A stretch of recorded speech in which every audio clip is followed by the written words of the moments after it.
देखो ब्रह्मा जी पहला वाक्य क्या बोलते हैं, जब देवता सब लोग ब्रह्मा जी के पास गए मिल करके और कहा कि महाराज आप रावण की समस्या का समाधान करो, आपने तो दुनिया बनाई है, आपने संसार बनाया है। ब्रह्मा जी का पहला वाक्य था कि हमरौ कछु न बसाई, हमरौ कछु न बसाई, हमारे बस में कुछ नहीं है भाई।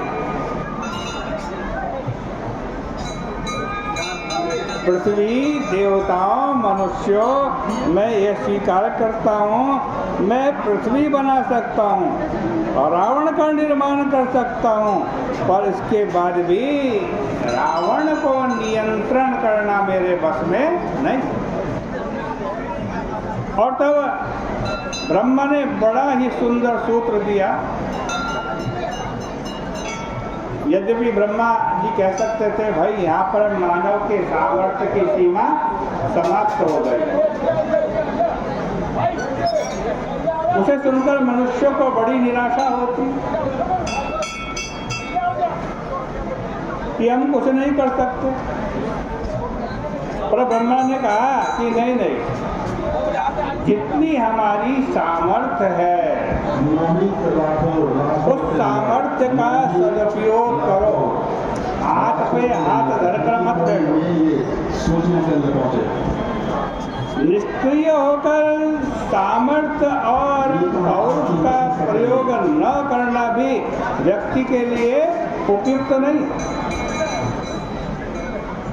हाँ, हम खूब प्रयास करें, खूब हम आज अपने सामर्थ्य का प्रयोग करें और जब सारे प्रयास विफल हो जाए, हमारे पुरुषार्थ की सीमा समाप्त हो जाए, उस समय अगर हमारी वृत्ति ईश्वर की ओर न जाए तो भी हम सही नहीं है। तो बुद्धि के देवता ने एक सूत्र दिया कि पृथ्वी घबराने की आवश्यकता नहीं है। तो बोले जाकरि ते दासी, जाकरि ते दासी, मतलब हे पृथ्वी जिसकी तुम दासी हो। और शब्द क्या जोड़ दिया, जाकरि ते दासी सो अविनाशी। पृथ्वी देखो, मैं भी अविनाशी नहीं हूँ, तुम भी अविनाशी नहीं हो, हम सब नाशवान हैं, पर इस विनाशी के पीछे जो अविनाशी तत्व है अब उसकी ओर ध्यान दो। और ब्रह्मा यदि चाहते तो केवल यह भी कह सकते थे कि वो अविनाशी परमात्मा जो है ना वो तुम्हारी सहायता करेगा, है? और ब्रह्मा जी क्या कहते हैं कि जाकरि ते दासी ओ अविनाशी, हमरौ तोर सहाई। वो मेरी भी सहायता करेंगे, वो तुम्हारी भी सहायता करेंगे। और लिखा हुआ है कि तब ईश्वर की प्रार्थना प्रारंभ हो,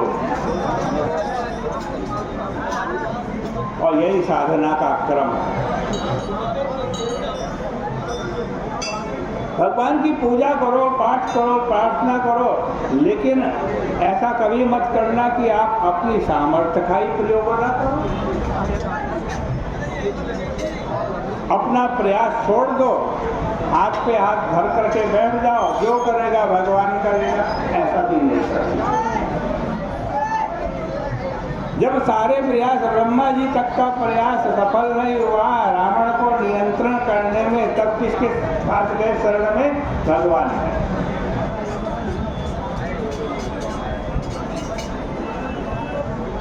अब भगवान मिलेंगे कैसे भाई?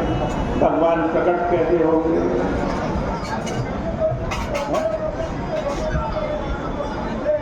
भगवान शंकर ने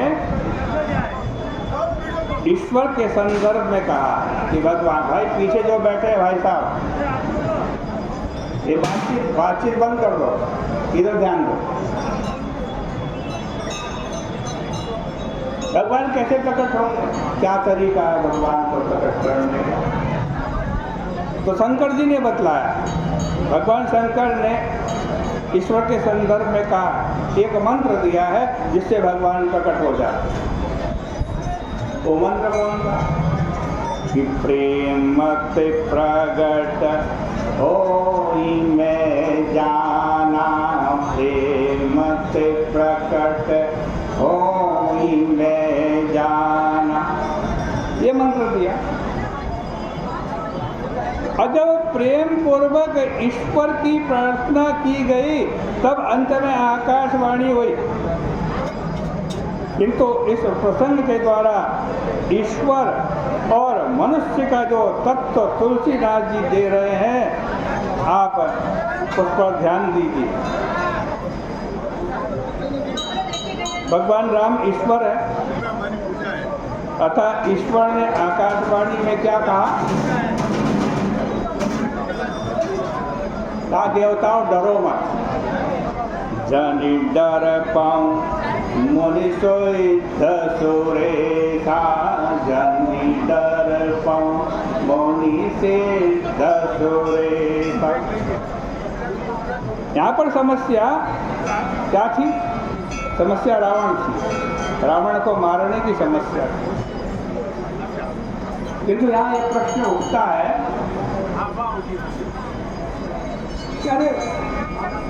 क्या बिना संसार में आए, बिना मनुष्य बने, बिना दशरथ जी के बेटा बने, भगवान राम रावण को नहीं मार सकते?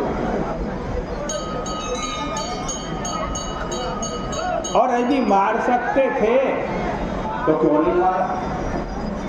और यदि नहीं मार सकते थे तो काहे कि ईश्वर? मार सकते थे तो क्यों नहीं मारा, और नहीं मारा तो क्यों नहीं मारा? वो काहे के ईश्वर है। लेकिन भगवान ने तो बड़ी अनोखी बात कह दी।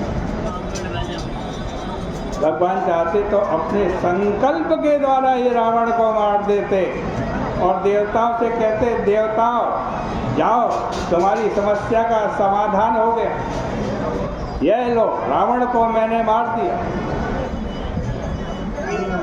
लेकिन भगवान ने जो बात कही उससे और कुछ ही पता चलता। ईश्वर ने कहा, मैं आऊंगा, मैं तुम्हारे लिए मनुष्य बनूंगा। जनि डर पाओ मुनि से दसुरे सा, जनि डर पाऊं मुनि से दसुरे सा। और आगे क्या शब्द कहते हैं कि तुम ही लागी हरि हूँ नरवेसा, तुम ही लागी हरि हूँ नरवेसा।